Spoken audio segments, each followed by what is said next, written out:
Okay, today we're going to talk about some dolmens that are rarely unheard of. And we've already talked about dolmens a few times. I've made at least 4 or 5 videos on them.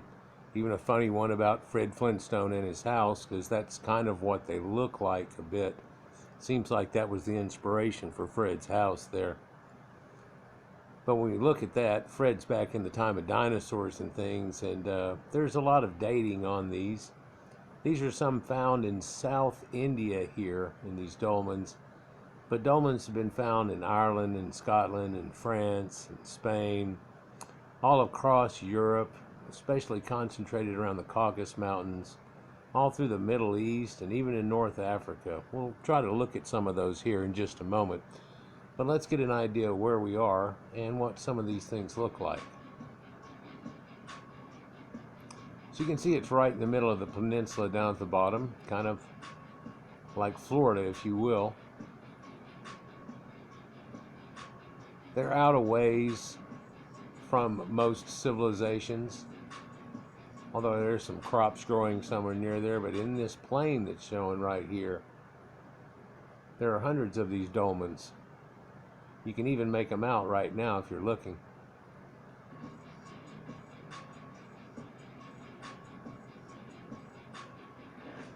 And while there's a bunch of piles of rock that you see off in the distance, around in the background, and even mixed in between all of these, right here we can easily see 25, 30 dolmens that are here. It's on this little stone plain that's out here. Looks like they quarried somewhat local rock to make these. These are a lot smaller than the ones we've seen before. It has thinner walls, a thinner roof, and so on like that. But then again, these don't experience a winter or anything like that. Some of these look conspicuously like hobbit huts and so on. There's a few grandiose ones that are here too. But you can see the flat tabletopping and the way that they took and sheared flat plates of stone, and then making a few of them square, were able to, like a pile of cards whenever you were kids, making a card castle where you would stand up 3 pressed off each other and put the one up on top, and it kind of held it in place. These are all sewn in that same way. Some of them are missing their roofs, like this one here, but it's one of the more well-made ones. Perhaps that's why they stole the roof. Again, whenever you look at a lot of these, you can see this perfectly round hole built in the first part of it as an egress to go in and out of it. Again, giving it that Fred Flintstone effect, or hobbit holes. And there's even a rolling stone in front of this one here, but also it looks like there was one right next to it, but then someone shattered it all up and took a lot of the stones away for some other project perhaps. Or it's just some of the rubble from them building some of these. They date from about 300 or 400 BC to around 1400 BC. And it corresponds with the time that we find that horses came down into the area along with cattle. You can see the little holes that are in these things. Some of these would actually take a small child or a small person to be able to crawl in through. Here's what they say might be a rider on a lion on the left.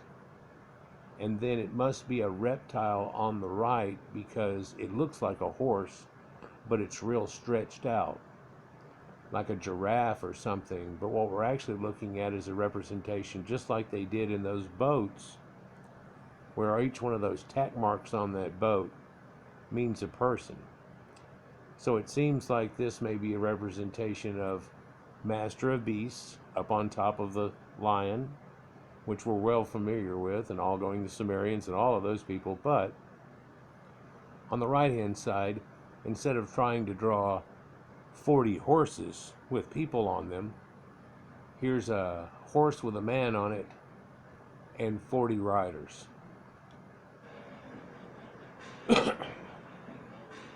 So again, this coincides with the time that horses were brought there. And this is that thing that looks like a lion. It's got claws on all of its feet. It's got rounded off ears that we know of. although it does look like it has tusks sticking out. So short of the claw feet, you could maybe even say it's an elephant that they drew way too skinny. But I think we have a consensus this is a lion and they're trying to show his fangs. So is this supposed to be a dragon? Well, I think it's really just a horse. But it could be a dragon, like the Tiamat motif. There's a lot of these. Some of them aren't showing up too well, but they always show these men and showing their arms up in raised positions. And they show, along with that, horses that have been brought with them. See if I can get this a little more centered.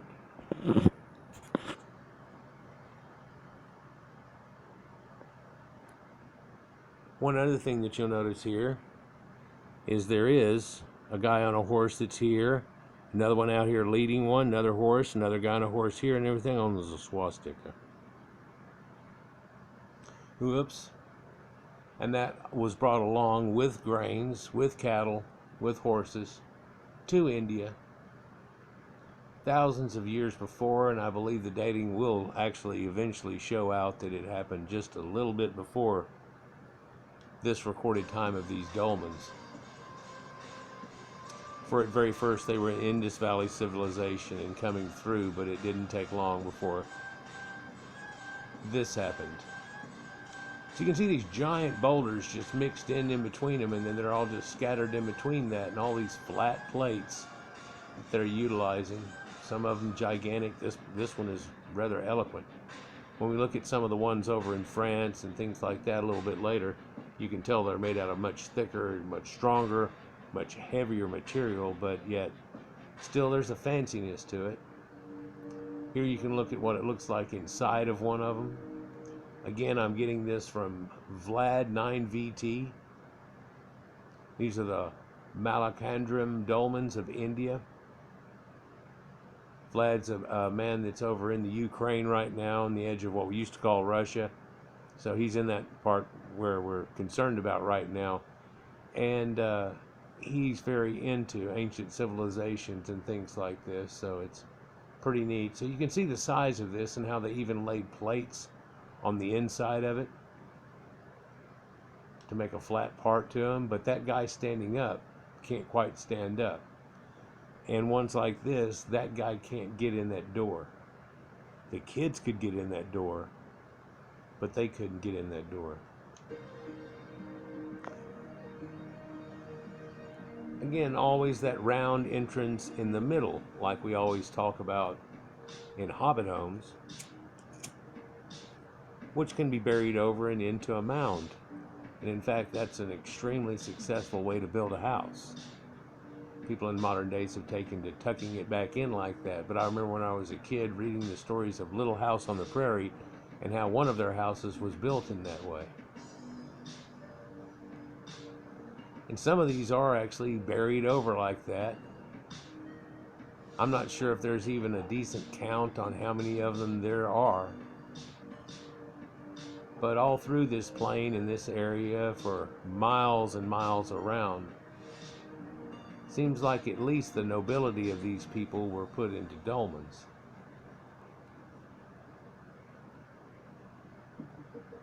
You can see that Fred Flintstone house concept, can't you? Just missing Dino and Bam Bam and so on. Some of the other places show brickwork like what's shown right there. See if I can catch that again. And this brickwork that's here too, that seem to be, they're not cast bricks like we think of. They're actually made out of local stone, but then they've been chipped to end up being bricks and working from there. So this is just another evidence. I've shown you before, Indra, even in the Mahabharata, is described as being a yellow-bearded, yellow-haired man, fair complexion, and so on. In fact, that whole ordeal deals with the fact that it was them meeting into the people that were of southern India and civilization being brought to them.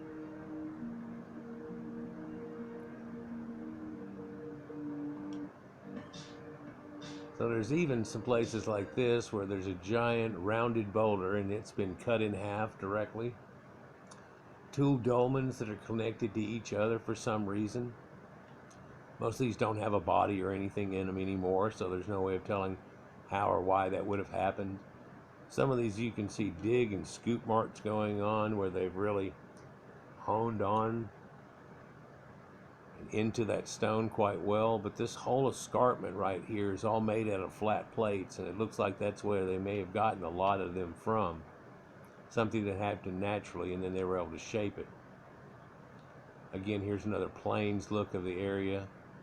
It's here, and even in this picture you can see that this is set upon a real concreted area on the base rock.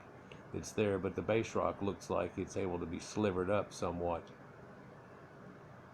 There are cave paintings and things like that associated with it. UNESCO's made it a heritage site.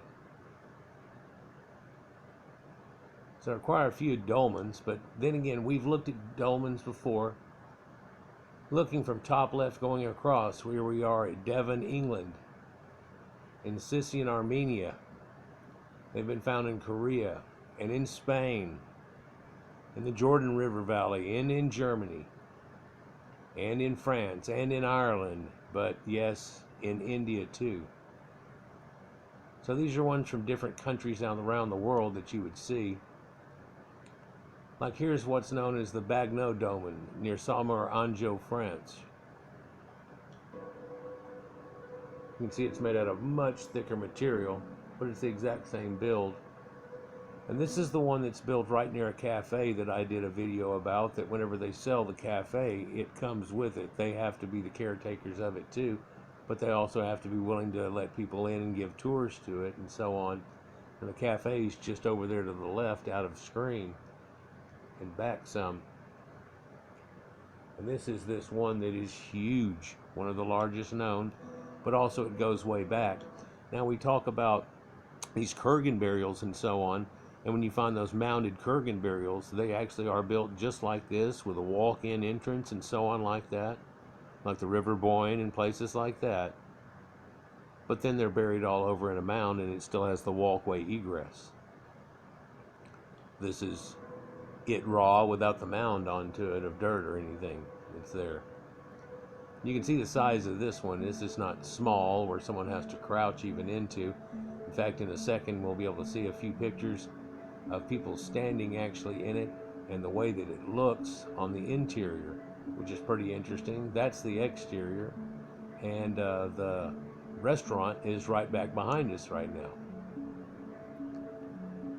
And this is the way that it looked back in the 1920s, whenever these pictures were taken. You can see the lady over here on the left, where it's like a double wide version of it on the bottom left.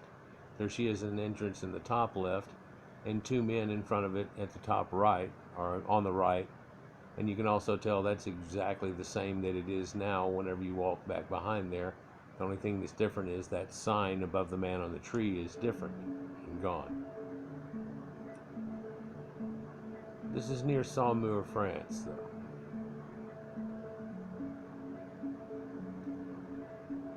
And whenever you get inside of it in a modern day, you can see she can't even touch the ceiling. Maybe she could jump and touch it. A man might be able to touch it, but that is incredibly well made. It's a man-made cave, if you will. Now we have, again, a picture where just out of the right is that restaurant that's right there. You can even see the roof right up in the top corner. It's kind of a blue slate gray. Bagneux, Saumur, France.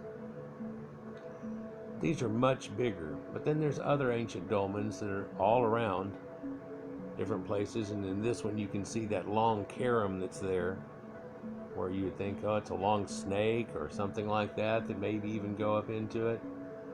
Sketches ones done in Algeria, North African dolmen in the valley of El Aruna, Kabylie. It's a vintage engraving of it. Arazalma dolmen.